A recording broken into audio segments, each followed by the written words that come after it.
سلامونه پښتنو په دغه هیله په دغه تمه چې روغ جوړ او ژوند ته به تازه یې. ملګرو د ډېرو ورځو نه په ما اینئ تاسو چې زه د خپل ورور دپاره یو غږ چوتوم چې د هغې څه پته ولګي. نو ډېر پښتانه چې کوم دی زما دپاره پوسټونه کوي، زما دپاره دغه هلې ځلې کوي. ډېره زیاته مننه د ټولو پښتنو. هر کله چې زه ویډیو کوم یا نظم لیکم یا غزل لیکم نو زما دغه یو مطلب وي چې په دې کې پښتنو ته او د پښتون هر یو بچي ته یو نصیحت پروت وي، یو حقیقت پروت وي. نو ملګرو په دغه تمه باندې نن دغه یو ویډیو ریکارډ کوم، تر پایه راسره واورئ. موږ پښتانه ډېر زورېدلي خلک یو، ډېر غمځپلي خلک یو، ځکه د یو بل په درد باندې درمندېږو، ځکه د یو بل سره ودرېږو په هر غم کې. نو ډېرو ملګرو په واټساپ باندې رابطه کوله، په میسنجر په لاره باندې زما په پوسټونو کې، زما په ویډیو کې مشر افغان صاحب منشن کاوه. د ډېرو ملګرو غوښتنه وه چې نه خامخا په هغې باندې تاسو پوسټ کوئ یا پې ویډیو کوئ.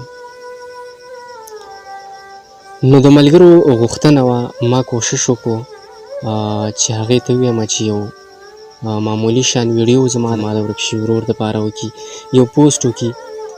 هغې یو پوسټ وکړو، بیا هغه په دومره تادۍ باندې وکړو چې زما لیکلې را کاپي کړه او بیا یې پکې دې ته ونه کاته چې تصویر دی که د پاسپورټ دی. خو ډېره زیاته مننه یې کوم، هغې زما په وجه باندې د هغې پیج ته ډېر زیات نقصان رسېدلی دی، د هغې ډېره زیاته بخښنه غواړم. 2 ورځې مخکې ما یو پوسټ شریک کړو، زمونږ یو ورور دی فضل دیان نومې دی که څه دی، د هغه یو ورور ورک شوی دی بهر ملک کې.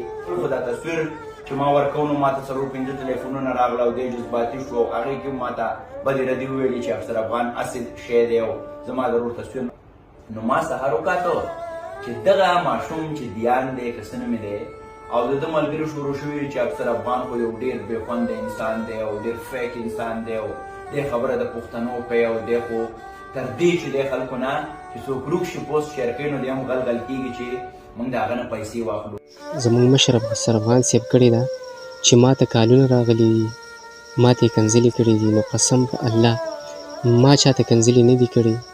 دغه تاسو کتی شئ، ما ورته په 31 اګست باندې تر دې وخته پورې ما ډېر فریاد کړی دی، خو ما له واپس هېڅ جواب نه دی راکړی.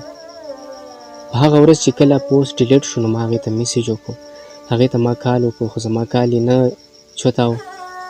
زما میسیج وکړو خو د هغې جواب یې ورنه کړو. یو معمولي شان پوسټ چې 800 کسانو کتلی، هغه یو کس ته په نظر راځي، خو هغه ویډیو چا ته په نظر نه راځي چې 15 لکو خلکو کتلي، چې په هغې کې د یو ورور درد وي، د یوې خور فریاد وي، د یو ماشوم بچي فریاد وي پکې، هغه چا ته په نظر نه راځي. ډېر د افسوس خبره. ما انتظار کاوه د هغه پوسټ نه پس چې افسر افغان صاحب به زما دپاره یو ویډیو کوي یا به زما دپاره یو پوسټ کوي، خو د بده مرغه هغې په ما پسې یو داسې ویډیو وکړه چې زه هغه خپل غم باندې چې کوم دی په هغه خبره باندې، په هغه خپل منتونو باندې زه ډېر ستومانه شوم. د نن نه پس زه په سوشل میډیا باندې به دا غږ نه چوتوم چې زما ورور ورک دی یا داسې ده، ځکه چې په دې ټولنه کې څوک د چا درد نه اوري.